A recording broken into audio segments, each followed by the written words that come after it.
الحمدللہ رب العالمین والصلاة والسلام علی سید الانبیاء والمرسلین۔ ناظرین کرام، سیرت مصطفیٰ سیریز ایپیسوڈ نمبر 12 میں ہم آپ کو خوش آمدید ویلکم مرحبا کہتے ہیں۔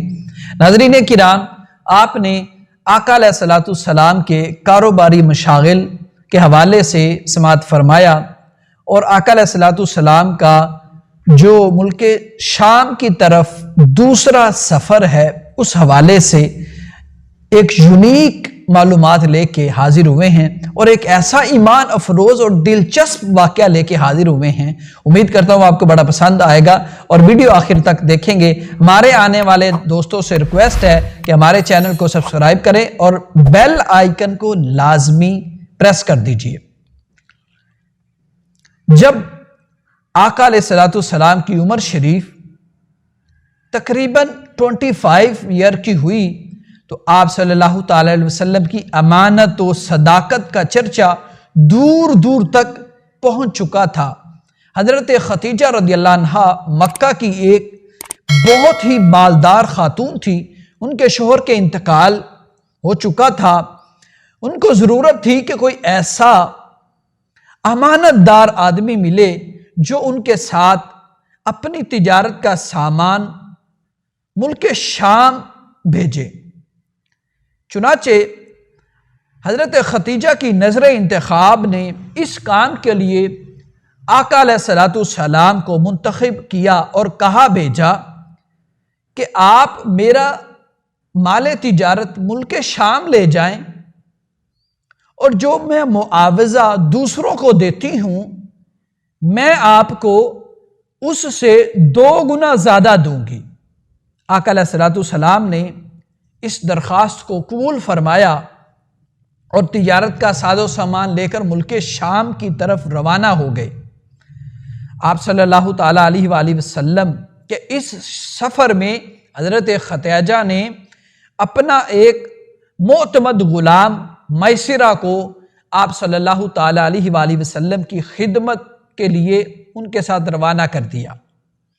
آپ صلی اللہ تعالیٰ علیہ وسلم ملک شام کے مشہور شہر بصرہ کے اندر جب آقا علیہ الصلوۃ والسلام پہنچتے ہیں تو وہاں پر نستورہ راہب کی خانقاہ کے قریب میں ٹھہرے۔ نستورہ میسرہ کو پہلے بڑی اچھی طرح جانتا تھا، بڑی اچھی طرح واقفیت تھی، لیکن آقا علیہ الصلوۃ والسلام کی صورت دیکھتے ہی نستورہ راہب نے میسرہ کے پاس آیا اور دریافت کیا کہ اے میسرہ، یہ کون شخص ہے جو اس درخت کے نیچے اتر پڑا ہے؟ میسرہ نے جواب دیا کہ یہ مکہ کے رہنے والے ہیں اور خاندان کے اعتبار سے بنو ہاشم کے چشم و چراغ ہیں اور ان کا نام اسم گرامی محمد ہے اور لقب ان کا امین ہے۔ نستورہ نے کہا سوائے نبی کے اس درخت کے نیچے آج تک کبھی کوئی نہیں اترا ہے۔ اس نے مجھے اسی لیے مجھے یقین کامل ہے کہ نبی آخر الزمان یہی ہیں، کیونکہ آخر نبی کی تمام نشانیاں جو میں نے توریت و انجیل میں پڑھی ہیں وہ ساری کی ساری میں انہی میں دیکھ رہا ہوں۔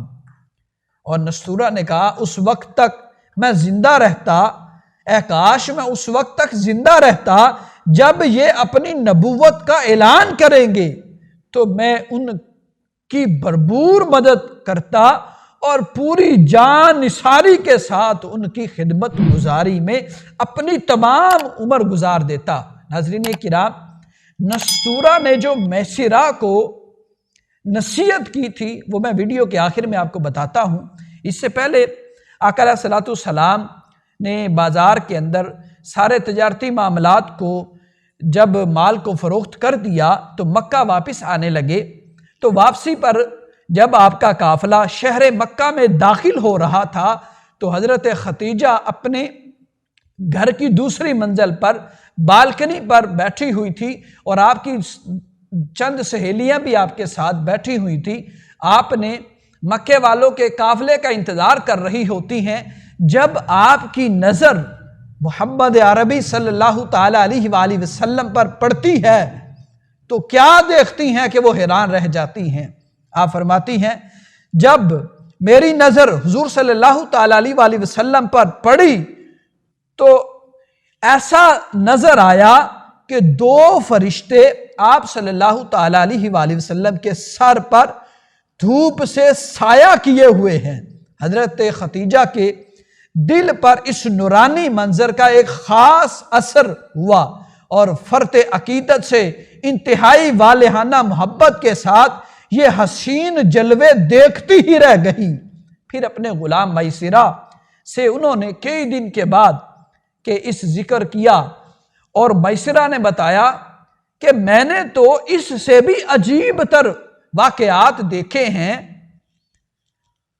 تو میسرہ نے جب نستورہ راہب کی گفتگو اور اس کی عقیدت و محبت کا تذکرہ کیا تو یہ سن کر حضرت بی بی خدیجہ رضی اللہ عنہا کو آپ سے بے پناہ قلبی تعلق اور بے حد عقیدت و محبت ہو گئی، اور یہاں تک کہ دل ان کا جھک گیا۔ آپ صلی اللہ علیہ وسلم سے نکاح کی رغبت کو ظاہر کیا۔ حضرت بی بی خدیجہ رضی اللہ عنہا مال و دولت کے ساتھ انتہائی شریف اور عفت و مآب خاندانی خاتون تھیں۔ ناظرین کرام، اہل مکہ کے اندر پاک دامنی، پاک رسائی کی وجہ سے ان کو طاہرہ کے لقب سے یاد کیا جاتا تھا۔ زمانہ جاہلیت کے اندر بھی آپ کو طاہرہ کے لقب سے یاد کیا جاتا تھا۔ جب آپ کی عمر مبارک 40 سال کو ہو چکی تھی، پہلا نکاح آپ نے ابو حالہ بن زرارہ تمیمی سے کیا، ان سے 2 اولادیں پیدا ہوتی ہیں۔ پھر جب ابو حالہ کا انتقال ہو جاتا ہے تو دوسرا نکاح آپ نے عتیق بن عابد مخزومی سے کیا، ان سے بھی 2 اولادیں پیدا ہوئیں۔ جب یہ عتیق بن عابد کا انتقال ہو جاتا ہے تو بڑے بڑے قریش کے سرداران نے نکاح کی پیشکش کی کہ آپ ہمارے ساتھ نکاح کر لیں، آپ نیک بھی ہیں، پارسا بھی ہیں، طاہرہ بھی ہیں، مالدار والی خاتون ہیں۔ آپ نے سب سرداروں کے پیغام نکاح کو ٹھکرا دیا تھا، لیکن آقا علیہ السلام کے اخلاق کریمانہ، ایمانداری، پاسداری، سچائی کو دیکھ کر دل کے اندر یہ خواہش پیدا ہوئی کہ میں ان کے ساتھ نکاح کروں۔ آپ نے اپنی پھپھی، آقا علیہ السلام کی پھپھی حضرت صفیہ رضی اللہ عنہا کو بلایا اور آپ کے حوالے سے مزید معلومات جمع کرنا شروع کر دی، اور سارے معاملات جب آپ نے دیکھ چکی اپنی آنکھوں سے تو پھر نفیسہ بنت امیہ کے ذریعے حضور صلی اللہ تعالی علیہ وآلہ وسلم کو پیغام نکاح بھیج دیا۔ سیرت کی مشہور کتاب کے اندر محمد بن اسحاق رحمہ اللہ لکھتے ہیں کہ اس رشتے کو پسند کرنے کی جو سب سے اہم وجہ تھی وہ حضرت خدیجہ رضی اللہ عنہا نے خود آقا علیہ السلام سے بیان کی ہے، اور خود ان کے الفاظ یہ ہیں، فرماتی ہے انی قد رغبت فیکا لحسن خلقک و صدق حدیثک، یعنی میں نے آپ صلی اللہ تعالی علیہ وسلم کے اچھے اخلاق اور آپ صلی اللہ تعالی علیہ وسلم کی سچائی کی وجہ سے آپ کو پسند کیا۔ ناظرین کرام، پھر آپ صلی اللہ تعالی علیہ وآلہ وسلم نے بھی اپنے چچاؤں کو اور اپنے بزرگوں کو، آپ کے خاندان والوں کو بلا کر یہ سارا پیغام نکاح کے معاملات کو طے کیا۔ طے کرنے کے بعد پھر آپ کا نکاح ہوتا ہے۔ نکاح ہونے کے بعد حضرت بی بی خدیجہ کے ساتھ حضور صلی اللہ تعالی وسلم کا نکاح ہو گیا، اور حضور محبوب خدا کا خانہ معیشت ازواجی زندگی کے ساتھ آباد ہو گیا، اور حضرت بی بی خدیجہ تقریباً 25 برس حضور صلی اللہ تعالی وسلم کی خدمت سراپا اقدس میں رہیں، اور ان کی زندگی میں آقا علیہ الصلوۃ والسلام نے کوئی دوسرا نکاح نہیں فرمایا۔ اور حضور صلی اللہ علیہ وسلم کا ایک فرزند حضرت ابراہیم رضی اللہ عنہ کے سوا باقی آپ کی تمام اولادیں حضرت خدیجہ رضی اللہ عنہا کے